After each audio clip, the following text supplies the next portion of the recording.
Hola, soy Marcos Carrasco. En esta oportunidad, como documento Memoria Testimonial General Chirrungí, les vamos a ofrecer una charla con el director de la revista Judo Karate, revista de trayectoria en el mundo de las artes marciales en nuestro país, el señor Miguel Ladrillo. Hola Marcos, muchas gracias por tenerme en cuenta y colaboraré en este proyecto con mucho gusto. ¿Cómo nace la revista Judo Karate y desde cuándo es usted el director? Y la revista Judo Karate nace como un proyecto que se elaboró durante un año, porque yo ya era editor de otra revista que tenía unos 14, 15 años de existencia. Era la revista Polo de fisicoculturismo, y las artes marciales estaban empezando a mostrarse en los días en que no había actividad en los gimnasios de fisicoculturismo. Si había actividades los lunes, miércoles y viernes, los martes y jueves ahí aparecía algún profesor de karate, algún profesor de sipalki o de taekwondo. Y bueno, y me llegaba esa información y yo veía que era una actividad que crecía. Comencé a investigar un poco.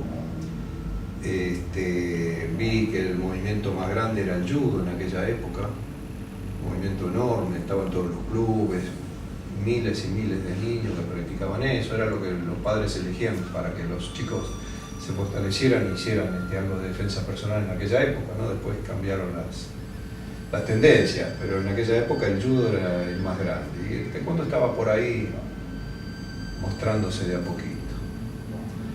Así que bueno, como yo tenía experiencia en ediciones, dije, bueno, voy a hacer una revista para esta actividad, que no había ninguna. Dentro de los conocimientos y datos que usted maneja de todas las artes marciales, ¿cuál fue la relación con el taekwondo y cómo es en la actualidad? La relación, ¿cómo comenzó la relación con el taekwondo? Sí, cómo surgió. Y yo me relacioné con el maestro Kim, Han Chan Kim, antes de que saliera la primera edición, porque yo estaba preparando la segunda. Así que él enseñaba taekwondo en el instituto que tenía mi señora en Belgrano. Bueno, lo cité y nos conocimos allí, fuimos a hacerles unas fotos. Le tomé yo mismo la fotografía que se ve acá, que creo que nunca podría tomar una fotografía igual porque es el momento preciso que no se podía hacer más, y en aquella época había que sacar las fotos para hacer fotocromos en tamaño de 6x6, no la de 35 milímetros, porque cuando ampliaba se veía mucho grano. Entonces era una cámara de cajón, una Hasselblad que había que mirar desde arriba, y yo tenía que sacarla en el momento que él pasaba por mi pantallita, y salió. Así que bueno, nos conocimos y ahora somos hermanos. Y así nos decimos. Él me dice hermano a mí, yo le digo hermano a él. Ese año 73 en que yo preparaba la revista, murió Bruce Lee. Entonces un amigo, cuando estaba ya la revista preparada, me dije, che, mirá, tengo un amigo que trabaja en Warner Bros., la distribuidora de películas de la Warner. Fui a ver esa película al cine privado que tienen las distribuidoras, y ahí me encuentro con que era Bruce Lee y Operación Dragón. Yo tenía el recortecito de la muerte de Bruce Lee desde el mes de julio. No sabía para qué lo había recortado, pero ya estaba buscando todo lo que tenía que ver con las artes marciales. Entonces aparece esa noticia en el diario y la tuve ahí. En ese momento me di cuenta que este era Bruce Lee, que estaba haciendo esa película que me pareció fantástica, y era así porque después había chicos que la habían visto hasta 20 veces. Era una fiebre ver la película de Bruce Lee, Operación Dragón. Y se estrena el 1 de enero del año 74, con la revista En la Calle, número 2 de la revista En la Calle. Unos días después continúa mi buena fortuna, porque unos días después me vuelve a llamar Renato, que ya murió, este chico de la Warner. Me dice, mira, tengo otra cosa para mostrarte, venía a verla. Bueno, fui a verla otra vez a ver qué había de bueno. Y entonces me muestra a alguien que estaba haciendo me mostraba una película sobre el Kung Fu. Era Quan Chan Kei, David Carradine, y era el capítulo inicial de la serie Kung Fu, que me dijo, no, mira, vení a verla, a ver qué te parece, no sabemos dónde la vamos a poner todavía. Eso era en enero. En marzo la estrenan, horario central en Canal 13. La veía todo el país. En ese momento la revista multiplicó el tiraje, no sé cuántas veces, llegamos a tirar 36.000 ejemplares mensuales. Así que mira cómo me acompañó la buena fortuna. Pero no solamente a mí, acompañaba a todas las artes marciales, porque sí. El crecimiento acompañaba todo. Entonces había una necesidad imperiosa de dar a conocer a todas las personas que estaban haciendo algo, para que la gente supiera dónde ir a aprender. En la actualidad, ¿cómo es su relación con Taekwondo? Mi relación con Taekwondo, y fluida, muy fluida, porque el Taekwondo ganó mucho lugar entre las artes marciales. Es la que tiene mayor empuje, mayor movimiento, una actividad imparable, sobre todo el Taekwondo de la ITF, que tiene, qué sé yo, 3 ITFs internacionales y montones de escuelas acá, y trabajan con profesionalismo para generar profesionales.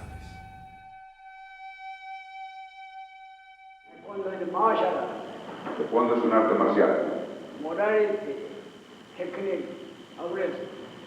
Dice que la moral y la técnica tienen que estar en el mismo nivel. La principal de la introducción a la moral es la cortesía. Dice que el principio de la cortesía comienza con el respeto hacia la señoridad, hacia los mayores, el padre, la madre. For your futures, I came here with the first class of international master instructor this time. Dice que esta es la forma que él quiere para introducir o presentar a los instructores de primera clase del mundo. And I came here to clear the air due to some reason, something mixed up in Argentine Taekwondo Society. Dice que en este momento probablemente hay cierto problema en la sociedad argentina de Taekwondo, y él quiere de alguna manera tratar de arreglarlo. At the same time, I will be clearing the air here. Él va a poner claridad en el aire acá. One solidarity of Taekwondo in Argentina.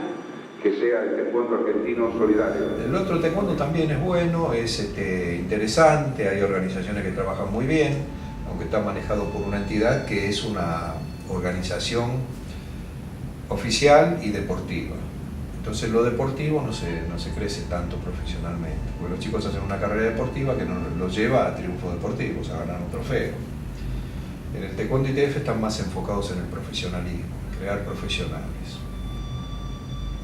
Y eso hizo que haya Taekwondo ITF a lo largo y ancho del país. Es la actividad número 1. Nosotros tenemos que tratar de equilibrar con otras disciplinas en la distribución de notas, pero el Taekwondo absorbe todo.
único fundador vivo en aquel momento de un arte marcial. ¿Cuál fue su impresión? Ya, no tuve una impresión especial con el general Choi en ese momento, porque en ese momento era un maestro de taekwondo común y silvestre para mí. Él todavía no tenía la magnitud que alcanzó después. Él era alguien que había hecho taekwondo y había mandado a Han Chang-Kin acá para que lo enseñara y lo estaba divulgando un poco por el mundo. Había fundado la Federación Internacional, pero todavía era una cosa muy incipiente, entonces todo lo que se generó después todavía no estaba. Él fue creciendo después a medida que crecía la actividad. Entonces, bueno, fue una entrevista como cualquier otra. ¿Dónde se dio? ¿En algún lugar en especial? O... Esa la hicimos en el gimnasio que tenía Kwan Duk Chung, ahí en la avenida Corrientes, porque él fue a dar una clase ahí. Y estuvimos junto con él, con otros periodistas de la revista que trabajaban conmigo por aquel entonces. Bueno, dio esa clase y estaban todos medios así, pero eran todos chiquitos aparte los practicantes, ¿no? El máximo sería el tercer dan o una cosa así, después se habían graduado. Entonces, todo bueno, que viene, este es lo único que me decía aquí, el presidente del taekwondo, y nada más, todavía no estaba la aureola creada todavía. Tengo entendido que en 1990 usted le había otorgado al general Choi Jung-hee una distinción muy especial, Cinturón de Honor en reconocimiento. ¿Cómo se organizó la entrega y cómo recuerda aquel momento? Nosotros habíamos creado esa distinción para los más destacados en cada disciplina cada año.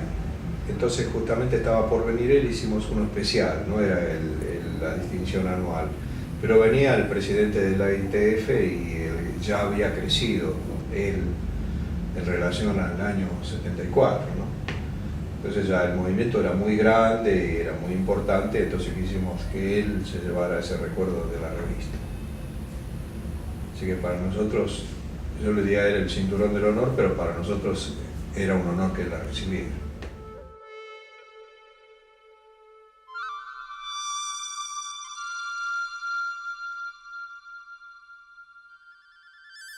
En una oportunidad, en su revista de julio del 2002, se publicó una nota sobre la biografía del general Choi. Existen en esos párrafos detalles muy importantes a tener en cuenta para no olvidarlos. ¿Los recuerda? Sí, recuerdo algunos detalles de él, de la biografía. Él, sobre todo, era la representación viva del taekwondo. Él me contaba a mí que una vez cenando, me contaba que él no dejaba nunca de trabajar el puño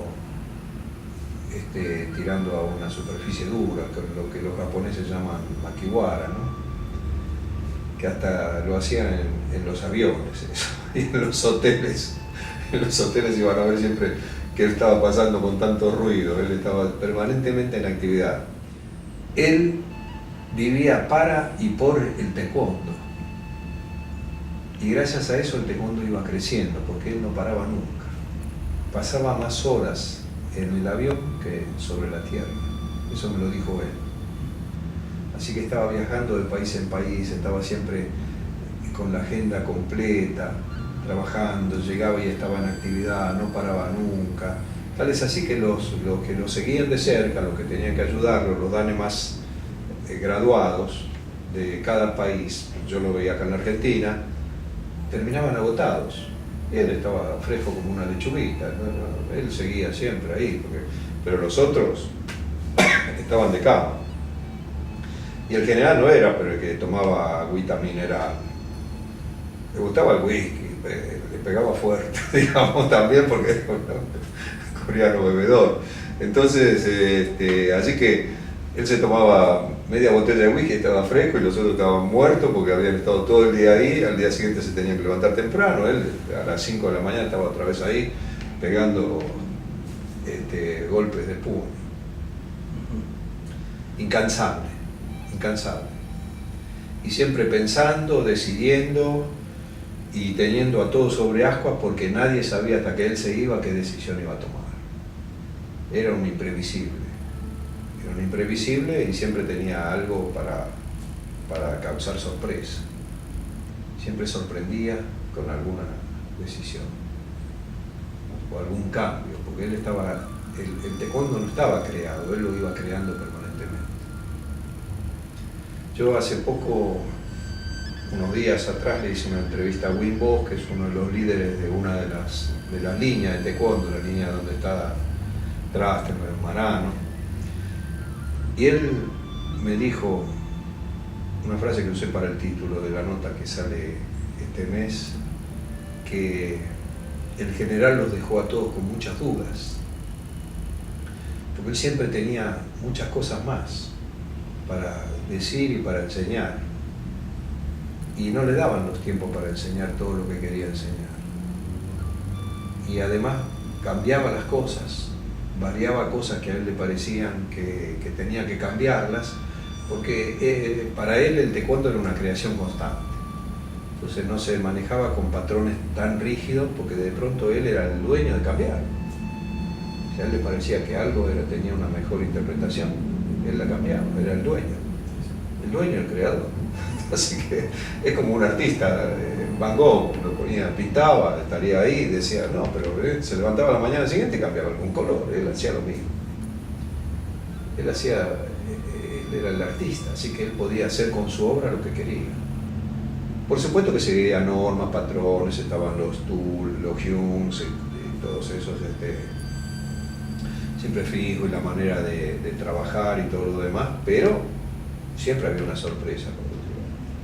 Y te digo que todos los que estaban en la cumbre de las dirigencias acá en la Argentina temblaban, mientras estaba acá, estaban siempre a ver qué pasaba.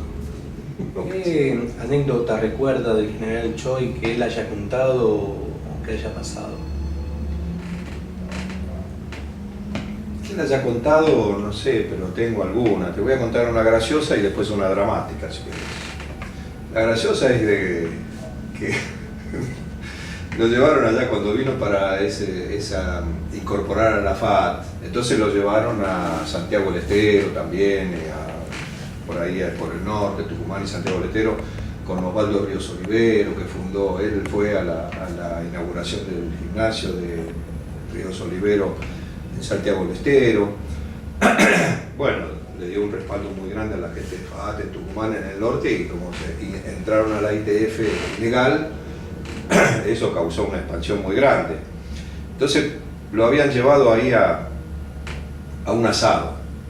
Entonces estaban charlando y el general tomaba vinito, le gustaba el vinito, y había un asador, y estaban todos ahí con todo el respeto al general, porque era el general. Entonces, ¿viste? Los danes estaban ahí, ¿viste? Sí, general, sí, general, sí, general, sí, general. Y el gaucho que le traía el asado, vení, parate un poquito. El gaucho que le traía el asado, estaba ahí el general y decía, che, para que le pusiera el vaso, le volcaba vino y después otro empujón. Todos estaban así firmes, el gaucho le daba cada codazo para llenarle el vaso de vino, el general lo miraba así, pero como le echaba vino estaba contentísimo. Y bueno, la dramática fue que vos sabés que él estaba condenado a muerte cuando estaba la guerra de la Segunda Guerra Mundial. Los japoneses habían dominado casi 40 y tantos años, desde 1906, algo así, hasta el 45, dominaron Corea. Y entonces estaba en Corea, se había eliminado todo lo que tenía que ver con cualquier arte marcial que no fuera japonés. Entonces se practicaban todas en secreto. Todos los maestros que sabían algo, el Subakdo, el Tansudo y algunas artes marciales coreanas, se practicaban. El taekwondo no existía porque el nombre se lo puso el general después. Era Taekyon. como eran artes de guerra, los japoneses la tenían vedada, había que hacer karate y judo y kendo y nada más. Y el general estaba trabajando, era coreano, tenía que trabajar para los japoneses, pero cuando empezó a aflojar la cosa y los japoneses empezaron a perder la guerra, él ya empezó a trabajar para Corea nuevamente, pero eso le significó que lo encontraran ahí en no sé qué cosa, lo pusieron preso y le dieron una condena a muerte. Y él estaba condenado a muerte y iba a morir el día 20 del mes que viene, por ejemplo, y el día 1 se decreta la paz con Japón, se rinde Japón. Entonces, 20 días más tarde lo hubieran fusilado. Así que vos fijate por qué situaciones pasó él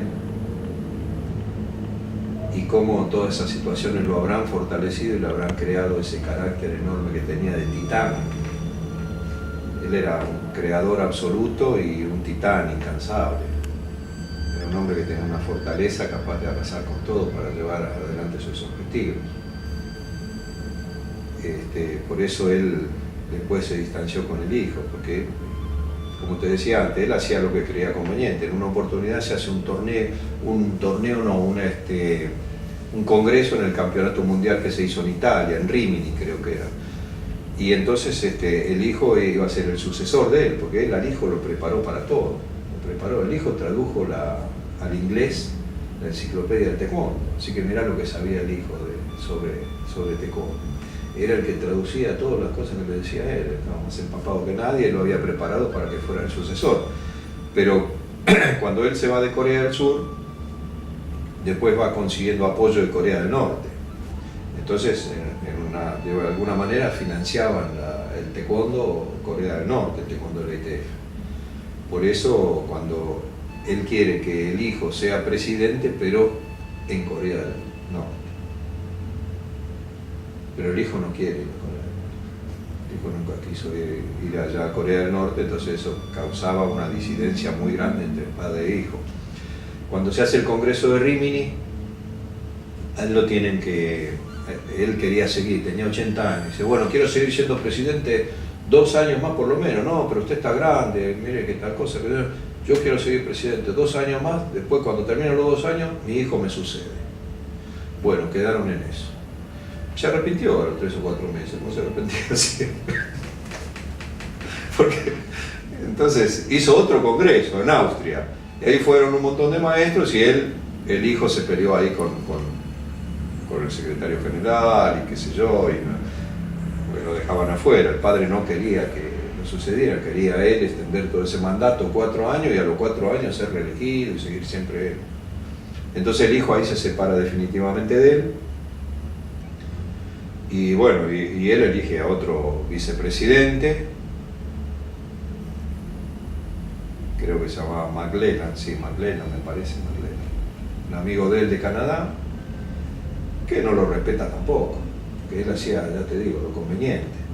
Entonces cuando se siente morir se va a Corea. Le importó 3 pepinos que tuviera vicepresidente, secretario, no, él se fue a Corea. Y bueno, y en Corea, yo no puedo certificar que sea así, pero dicen que él eligió a Chang-un como presidente, pero estaban los coreanos solamente escuchando eso. Así que no hay un testimonio, digamos, que se pueda certificar de que fue así, ¿no? Pero bueno, eso ya, él estaba muerto.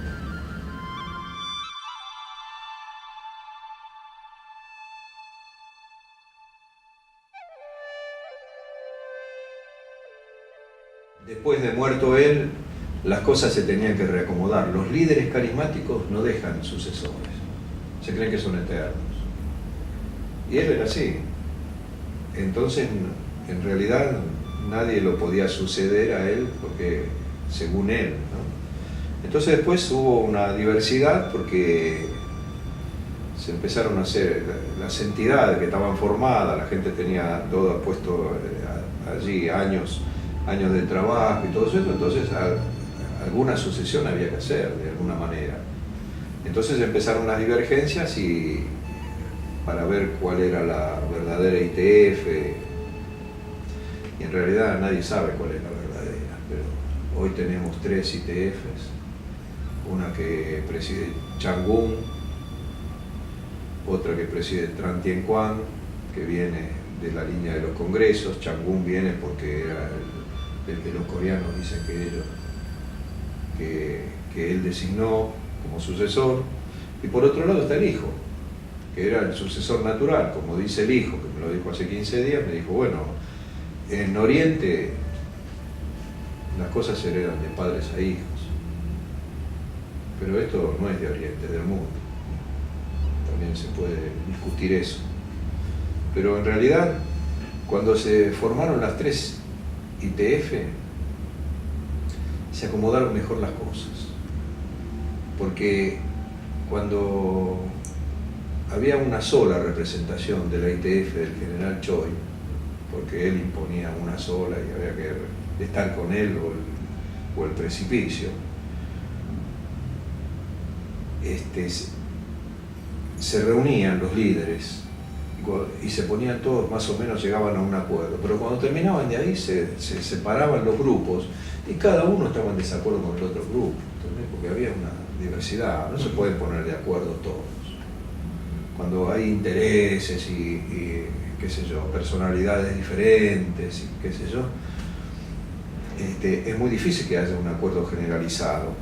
Entonces yo creo que a la ITF le vino bien la diversidad de entidades, porque en ese momento cada uno pudo elegir con quién quería estar. Vos fíjate como, si vos lo ves y decís, ¿por qué se dividieron? Pero en realidad es mejor, porque ahora los que están en un lugar, viste que había una canción vieja que decía, los nenes con los nenes, la nena con la nena. Bueno, eso se pasó así. Ahora cada uno está con quien quiere, elige con quién está. Y eso me parece que acomodó mejor las cosas. Porque los que están juntos están contentos entre ellos. Y están a lo mejor enfrentados con la otra entidad o separados, simplemente sin enfrentamiento, separados, y cada uno pertenece a una entidad y está con la que le gusta.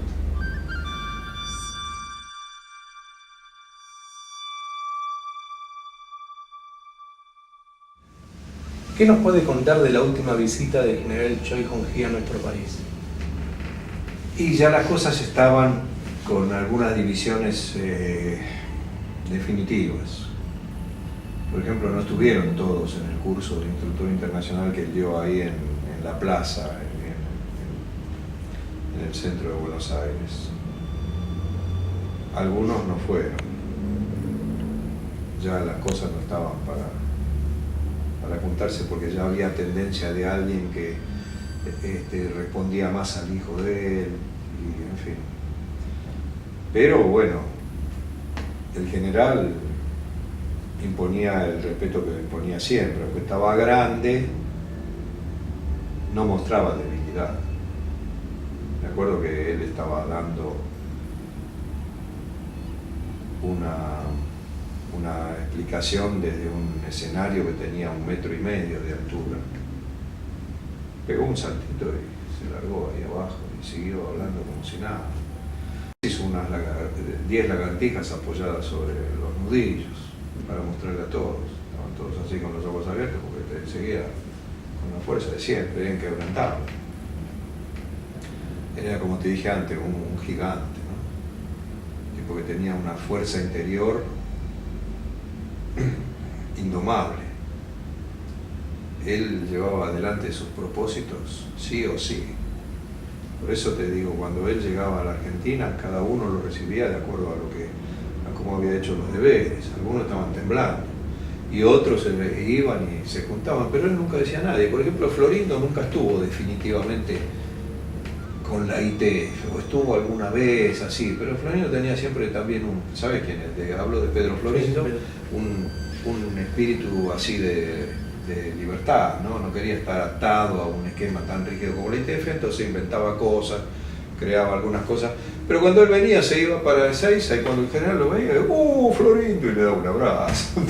Y todos decían, pero como nosotros estamos ahí haciendo los deberes al pie de la letra y él le daba un abrazo a Florindo. que está pateando del tarro. ¿Cómo recuerdan los momentos posteriores al fallecimiento del general? ¿Cómo fue la repercusión en el medio y qué sensación personal tuvo usted en ese momento? Bueno, la sensación cuando muere alguien para un periodista es ir a buscar la mayor información para hacer la mejor nota. Él estaba obsesionado por el taekwondo, nosotros estamos obsesionados por la nota. Entonces, bueno, recabé ahí toda la información que pude y conté algunas cosas que no se sabe, que no se conocían de él, y busqué todos los archivos posibles para hacer la mejor nota, pero me di cuenta que, a ver, como en todo, cuando muere una persona que está dirigiendo todo un movimiento, hay incertidumbre, intranquilidad, como el reacomodamiento no es fácil.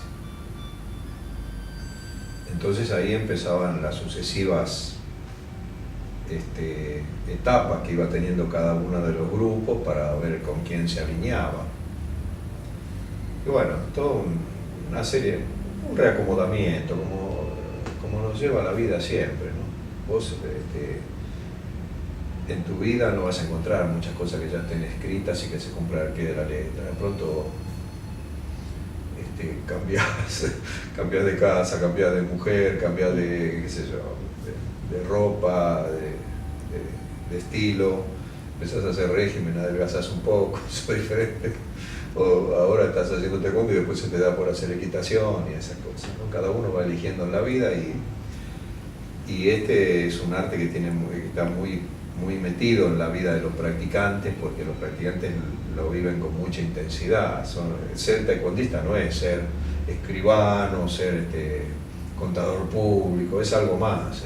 Se está poniendo una elección muy importante y prácticamente una dedicación de vida. Muy pocos de los que están encumbrados en el taekwondo hacen otra cosa. Creo que casi ninguno. Todos le dan dedicación completa, viven y respiran taekwondo. Entonces, el reacomodamiento ese les habrá costado muchas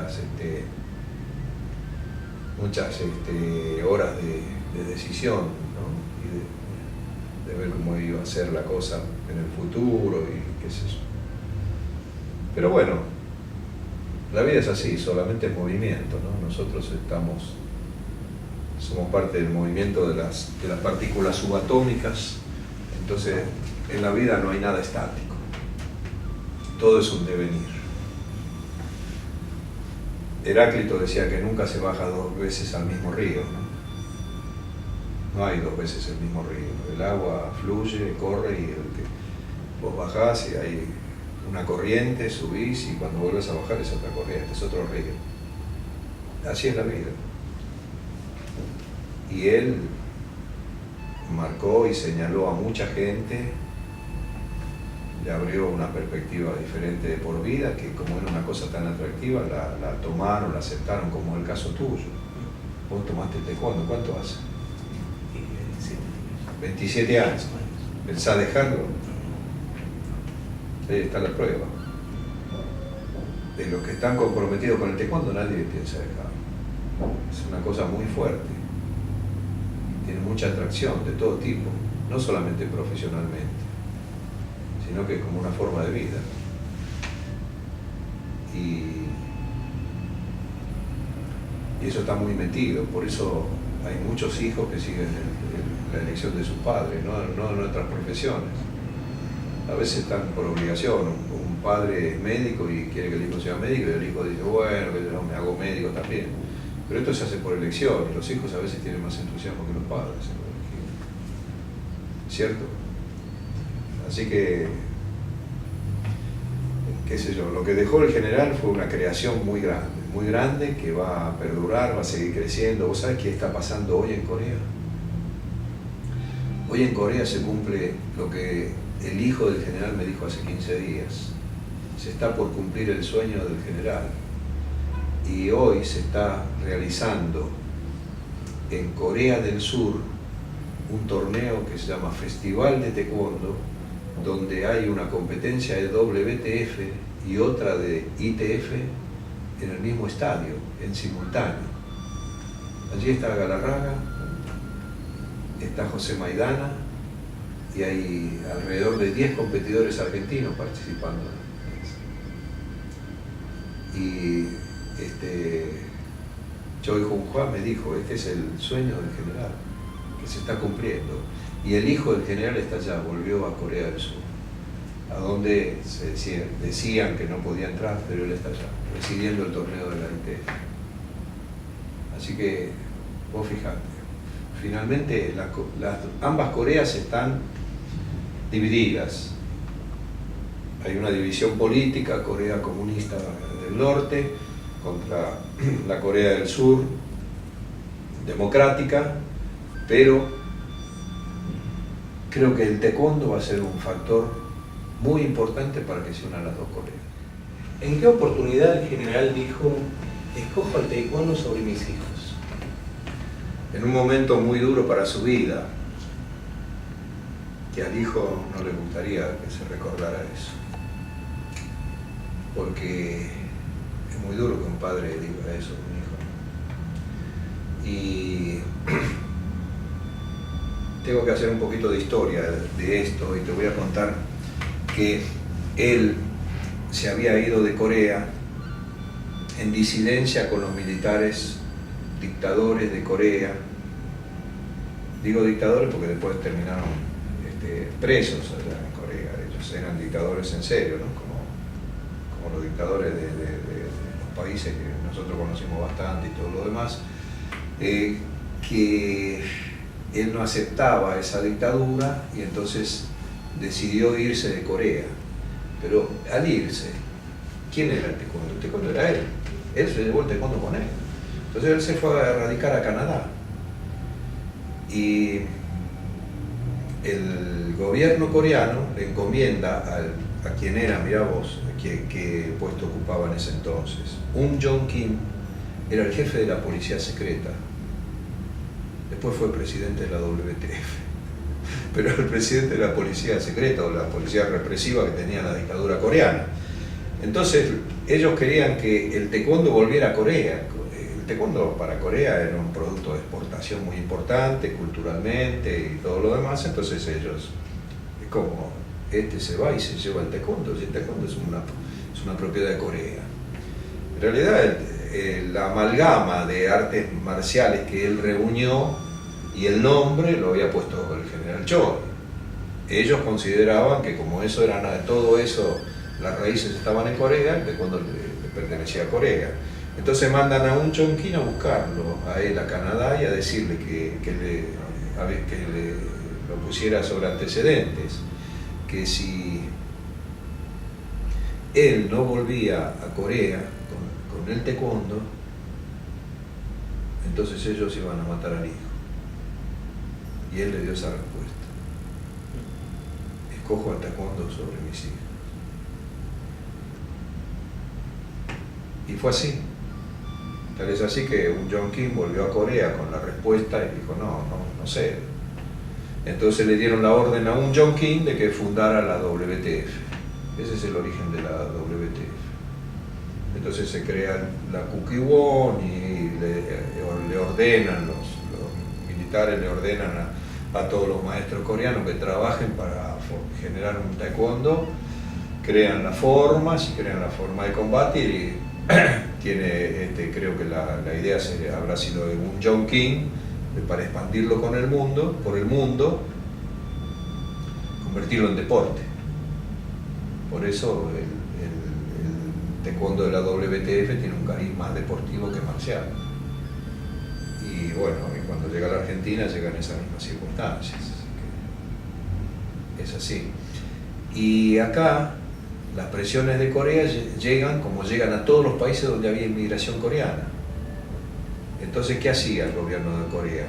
Amenazaba a esos profesores de taekwondo que estaban por el mundo, amenazaba era una manera de decir, era una amenaza, pero lo ponían sobre aviso de que si ellos no se pasaban al taekwondo oficial de Corea del Sur, que era el taekwondo WTF, en lugar de estar con el taekwondo que había llevado el general Choi, con el que habían empezado a enseñar en el mundo, que si no hacían eso peligraban sus familias en Corea, o ellos no iban a conseguir nunca más el pasaporte para volver a Corea, visitar a sus familias. Entonces era una presión muy complicada. Nosotros lo vivimos acá en los años esos negros del proceso y todo eso, le pasaba lo mismo a toda la gente. Pasa en muchos países. Pero bueno, acá vino esa división. Entonces, solapadamente, los maestros que estaban enseñando acá, que eran Han Chang-Kim, Nam Sun Choi y otros más que ya estaban enseñando, con esa presión encima decidieron, bueno, vamos a enseñar el taekwondo WTF, entre serles fieles a mi país, porque era el país de ellos, o serles fieles al general Choi, somos fieles a mi país y seguimos en relación, no queremos renegar de nuestro país. Era un problema moral muy, muy profundo para ellos. Entonces ellos se pasaban allí, empezaban a enseñar las nuevas formas y el nuevo estilo deportivo, pero los que habían comenzado con el taekwondo del ITF, muchos de ellos decían, pero este no es el taekwondo que nosotros conocimos, ese es el que nos gustaba. Entonces ahí había disidencias y todo eso, entonces un grupo fue a plantearle a Han Chang-Kim que bueno, que ellos querían seguir con el taekwondo del ITF. Dijo, bueno, pero yo no puedo hacer nada. No puedo hacer nada porque mi país me ordena, yo tengo que ser fiel a mi país, conseguir cumplir con ese mandato. Entonces, un grupo de taekwondistas, los que estaban más arriba, consiguieron el número del general Choi en Canadá. De alguna manera lo consiguieron y se fueron ahí a la avenida Corrientes y Maipú, donde estaba la vieja empresa telefónica que se llamaba, no sé, Entel, se llamaba en aquella época, el teléfono del Estado, no me acuerdo cómo se llamaba, y se metieron ahí como 4 o 5 en una cabinita de 80 centímetros cuadrados, todos apretados así, a discar el número de Canadá. Y el que traducía era Ricardo de Simone. Porque era el que más conocía el idioma inglés. Entonces desde acá, desde la cabinita, mientras todos se escuchaban y lo pinchaban, decirle que entonces de ahí, general, nosotros queremos seguir con el taekwondo ITF. Ese fue el mensaje que le transmitieron. Ah, ustedes quieren seguir con el taekwondo ITF, entonces yo voy para la Argentina. Y así fue como renació la ITF. Porque el único que había quedado sin cambiar el estilo a la WTF era Kwang Tuk Chung. Él siguió fiel al lineamiento ITF. Pero Nam y Kim y los otros que estaban por ahí, Jung Bun Chung y algunos más que habían venido, estaban enseñando ITF, pasaron. Y estos se quedaron con esa expectativa, se contactaron y el general un tiempito después ya vino acá y dio esa clase que se dio ahí en el instituto de Kwang Tuk Chung, en la avenida Corrientes, y entonces fueron todos los que estaban ahí y se contactaron. Entonces el general necesitaba que acá hubiera instructores mayores, es decir, había que graduar cuartos danes, no había todavía porque llevaba muy poco tiempo el taekwondo acá, entonces se hizo la primera graduación de cuartos danes, y de ahí nacen los que hoy son los más antiguos, el mismo de Simone, Pablo Trasker, Héctor Marano, Enrique Eiris, qué sé yo, todos los pioneros esos que llegaron a cuartos danes. Y entonces el taekwondo se expandió y llegó a lo que es hoy. Ese fue el renacimiento. Hace poco se lo conté al hijo del general, eso, para que supieran cómo había sido la historia. ¿Cómo recuerda los momentos previos cuando el general Choi comenzaba a venir más a Argentina? La expectativa de los maestros hoy en día, ¿cómo lo vivían ellos? De cada viaje. Sí. Y la vivía cada uno de acuerdo a la posición que había tomado y los mensajes que había recibido y si había cumplido con los cometidos y lo que el general pedía, porque la mayoría, digamos, con miedo. No te quiero decir temblando, pero ¿viste? Cuando venía el general estaban todos muy tensos porque el general era muy exigente. Y el general ponía, sacaba, cambiaba, expulsaba, echaba. Porque como le dije el otro día, se lo dije a Choi Jung-hwa, su hijo, que yo lo recuerdo a él y con mucho respeto, lo admiré. Él estuvo en mi oficina en un par de oportunidades, le di el cinturón del honor, me graduó tercer dan, todas esas cosas de relación, pero no voy a dejar de reconocer la personalidad que él tenía y cómo era, ¿no? Él era una persona que logró hacer grande al taekwondo en el mundo porque tenía esa personalidad avasallante y él no hacía lo correcto, hacía lo conveniente. ¿Lo conveniente para qué? Para el taekwondo. Él decía, mi primer nombre es Choi Jung-hee, que me lo pusieron mis padres. El segundo me lo puso Dios, es taekwondo. Mirá vos cómo él sentía que él era el taekwondo. Entonces, cada vez que llegaba acá, todo temblaba. Porque, ¿con qué se vendrá? Porque era imprevisible. Y dependía de los deberes que hubieran hecho los que estaban acá. ¿Entendés? Porque, por ejemplo, mira vos, te voy a contar esta anécdota. Una vez, en una oportunidad, él hace una reunión, no sé si era un congreso o algo así, no sé cómo lo llamó, pero hizo una reunión en su casa en Canadá. Entonces fueron los argentinos, también, como todos. Y de acá, el representante, la entidad que lo representaba era la FETRA. Presidente de la FETRA era Manuel Luque, hoy ya fallecido, pero en aquel momento lo habían puesto un día porque era un señor empresario, entonces pues, les pareció a algunos que era apto para ser presidente y él aceptó y manejaba desde la presidencia. Era menos graduado que los otros, pero era el presidente, que ocupaba el cargo administrativo. Pero Luque se la creyó un poco, ¿sabes? Se creía que era presidente en serio.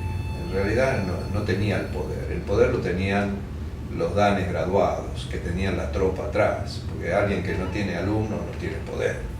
Entonces los que tenían el poder eran los que estaban ahí. Pero Luque era el presidente, entonces siempre esa cosa.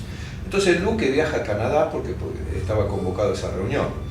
Y con él viajan también Pablo Trachtenberg y Héctor Marano. Pero por otro lado, habían hecho contacto con él de otra línea, porque estaban afuera, era la línea que había estado con Kwon Duk-chung, y ahí estaban Adolfo Villanueva, Palmisano y algunos otros Mito Ramis, qué sé yo, que habían quedado en la línea de Chung. Pero se veía que si vos no eras ITF, era como que estabas en otro taekwondo desvalorizado. Entonces habían hecho contacto, como te decía, la gente de FAAT, Federación Argentina de Asociaciones de Taekwondo, que manejaban mucha gente en el interior del país, se habían tomado contacto con el general y les habían contado cuántos eran ellos.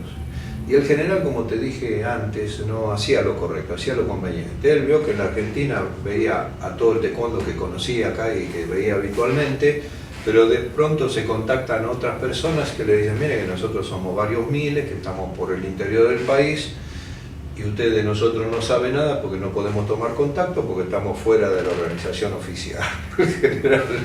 El general nunca despreciaba cantidades. Él tenía que hacer crecer el taekwondo.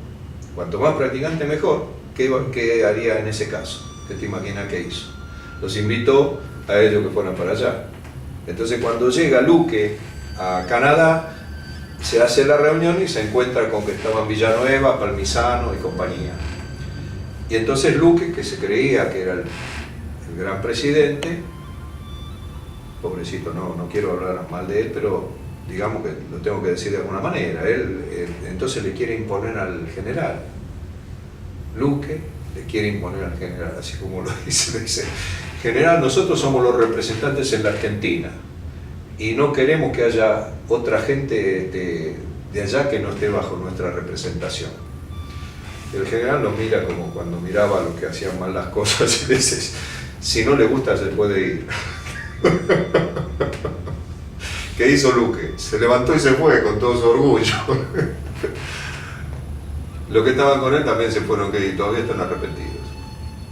Porque se dieron cuenta que habían dejado al general ahí. ¿Qué hizo el general después de esto? Vino a la Argentina a poner la cosa de orden. Entonces le sacó la representación a Fetra. Y dijo, Fetra no es más la representante. Entonces se fue a Tucumán a trabajar con la gente de Villanueva y toda la FAT, y para ver si todo eso que le habían contado de toda esa gente era cierto. Imagínate, los tucumanos, los santiagueños y todo eso los llevaron a pasear por todos lados y qué sé yo, y mostrar la cantidad de gente que tenían. Y el general no quería dejar a nadie afuera. Cuando ve toda esa gente dice, ¿cómo? Esta gente no, entonces tengo que inventar algo. Me imagino yo que pensó él, como hacía siempre, inventaba. Entonces dijo, bueno, ahora vamos a inventar un gran paraguas y todas las organizaciones en la Argentina van a estar debajo de eso. Entonces funda otra entidad que se llamaba UATIF, Unión Argentina de Taekwondo ITF, y lo pone a Ricardo de Simone y a Armando Crispino al frente. Y dice, bueno, esto está bien, estos no tienen organizaciones, pero todas están nucleadas acá y estos son los que se comunican conmigo. O sea que los metió a todos en la bolsa. ¿Entendés? Entonces tenía a estos que tenía antes, más esto que tenía ahora y esto. Entonces, ¿qué había hecho? Había duplicado la cantidad de practicantes dentro, y así hizo en el mundo. Por eso creció así. Por eso te digo, no hacía lo correcto, hacía lo que convenía que al crecimiento. Él no paraba. No era por una ambición personal, era porque él quería que todo el mundo hiciera taekwondo. A modo personal, ¿qué reflexión final le deja el general Choi y nuestro arte, digamos? Y bueno, que estuvimos ante un creador. Un creador es una cosa muy especial, es alguien que ama su obra, que la impulsa, que la divulga y la impone. Él era así, era alguien que no reparaba en los obstáculos. Para él no había obstáculos. El obstáculo para él era algo a traspasar. Por ejemplo, yo estuve con él, una vez le conté al hijo, estábamos en una charla y yo le dije a él, yo sé cuáles son las últimas palabras que va a decir tu padre antes de morir. Y él me preguntó cuáles eran esas palabras, cuáles palabras va a decir. Voy a expulsar a... Él lo reparaba, cuando había algo que molestaba a la creación de él, la sacaba del medio. Y después, cuando ese se sentía sacado del medio y sabía que tenía que estar otra vez acá, lo volvía a aceptar, pero ya con la sanción, ¿entendés? Entonces la gente lo respetaba porque era él. Él impuso ITF como se impuso Coca-Cola. O estás en ITF si sos taekwondista de ese estilo, o estás en la ITF o no estás, no existís. Vos no podías practicar el taekwondo ITF y ponerte por ahí y decir que enseñás el taekwondo ITF, no existía eso. Había que estar en la organización. Por eso todos volvían a él, algunos los echaba, otros se iban y después volvían porque se daban cuenta que fuera la ITF no funcionaba. Él había hecho una gran creación en la que todo tenía que funcionar sincronizadamente. Y estabas adentro o siguiendo las directivas de él o no eras nadie. Se terminaron las carreras de los que se separaron. Desaparecieron muchos por dejar al general de lado y decir no sigo más con él. Así que era una persona que tenía una capacidad inmensa de creatividad y que la imponía. ¿A qué más podría haber aspirado el general que a que el taekwondo estuviera en Corea del Sur como estaba en este momento? Vos fíjate que es un momento especial, ¿no? Creo que es un punto de inflexión. Y él seguramente lo está mirando desde algún lado y sonriendo y pensando a ver si todavía le falta expulsar a alguno. Bueno, Miguel, muchas gracias por el material que nos brindó. Este testimonio es muy rico en información, seguramente se va a disfrutar mucho para quienes lo vean y para las nuevas generaciones de taekwondistas y por qué no de otras artes marciales que quieren saber aún más también del mismo creador de un arte. Así que bueno, con esto vamos a crecer todos en realidad. Bueno, gracias a vos por haberme elegido y espero que esto les sirva a las generaciones más jóvenes del taekwondo, que no lo conocieron bien y que les dé una imagen de este genial creador que llevó el arte al nivel en que lo tenemos hoy en día. Muchísimas gracias.